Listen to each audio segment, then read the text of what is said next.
these guys are going to pay the entire balance, right?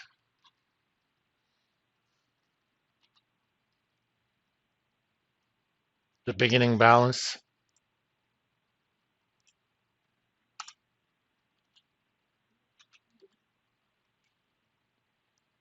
Let's make these.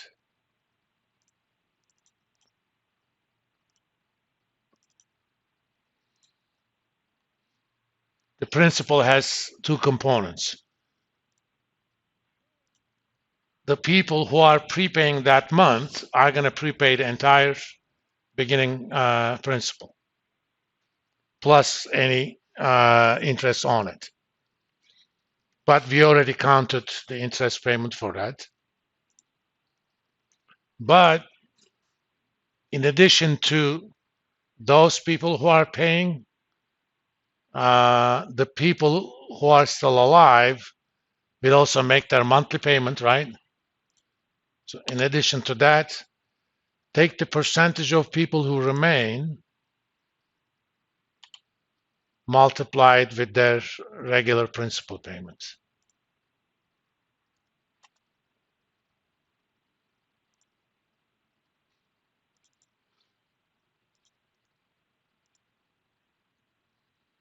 Let's think about it. Let's make this 0 for now.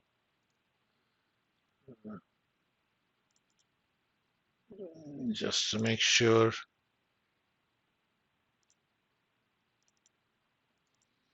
If there are no prepayments, these things are going to be exactly the same, all right?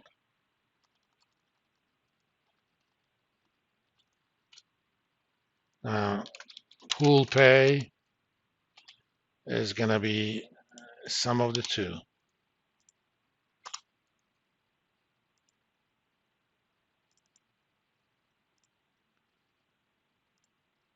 Let me take these and note that these values are with no prepayment.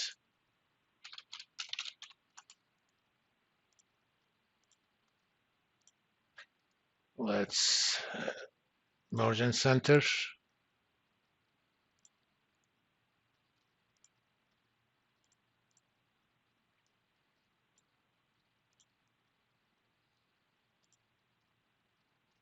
That's not what I wanted to do.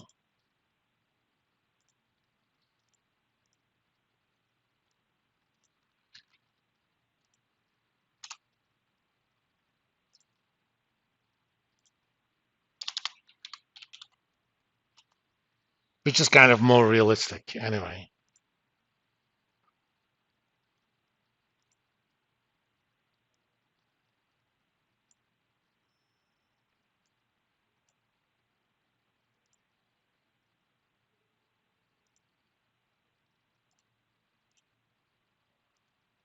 We're going to calculate those.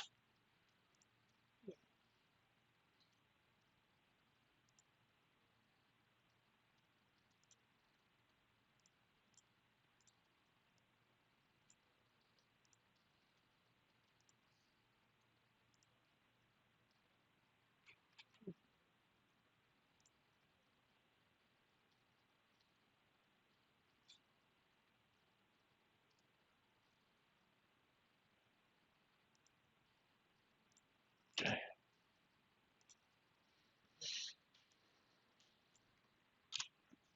Let me calculate them first. NPV.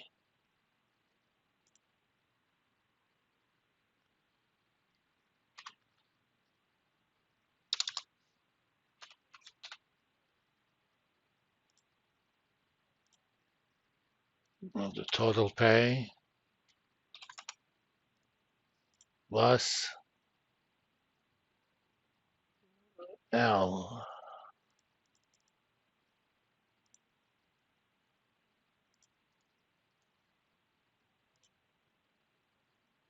Oh, okay. For some reason, it took a while to calculate it. Value of the IO, NPV.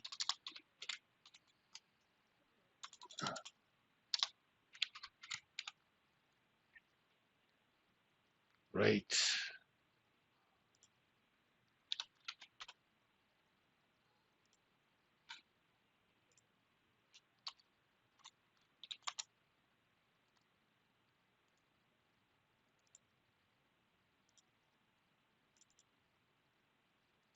What's going on here? Even though I can deduct the difference in PV, that's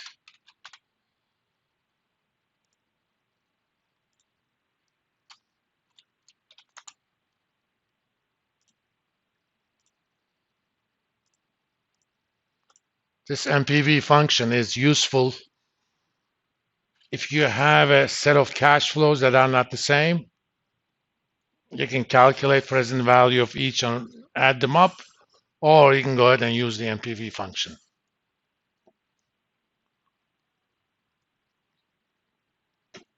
So if a quarter from our paid every month, a quarter percent, then it's actually a very different argument. The value of the mortgage isn't that different. In fact, let's make,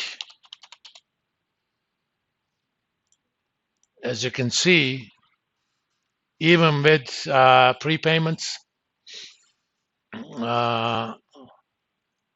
value of the mortgage is exactly the same, with or without any prepayment. If the discount rate is the same thing as mortgage interest, if discount rate is different, with prepayment, mortgage actually is worth a little bit less, because in this case, discount rate is lower than the mortgage rate. If people are paying early, you're basically, yes, you're getting your money faster, but you're not charging that high interest long enough. So this doesn't make that much difference, but look at the difference in the value of IO versus PO. With no prepayment, IO is worth $69 million. And let's also do IO percent,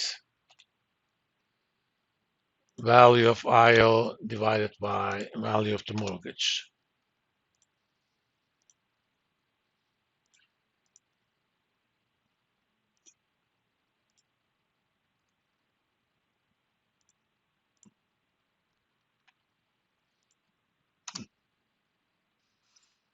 Compared to prepayment, the IO portion is worth only 53% of the total pool.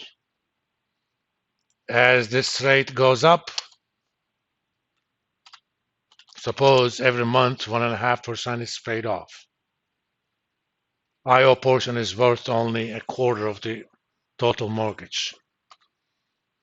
Somehow it's every month it's 5%.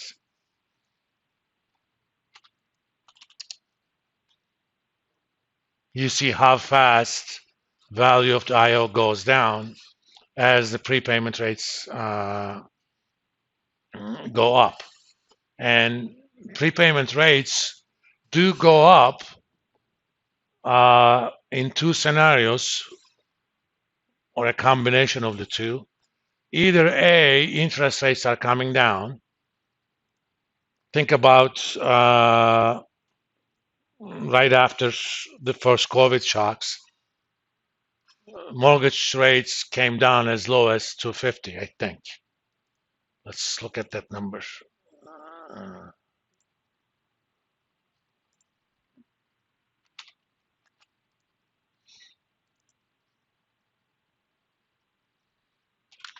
US 30-year FRM.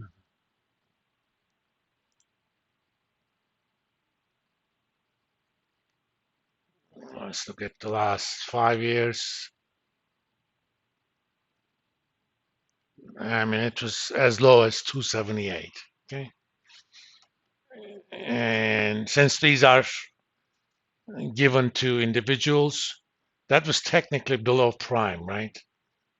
Because prime is typically Fed funds rates, upper limit plus 3%.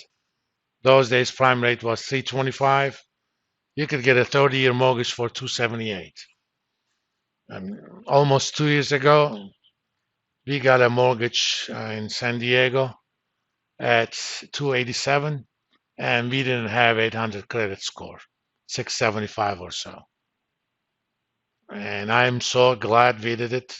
Right now, with our credit score, we'll definitely pay 7 plus. You know how much difference that makes? 7, you pay, where's the payment? 665. 287, you paid 414. It's more than 50% jump. The trouble is a lot of people borrow based on what they can afford, so they get stuck there.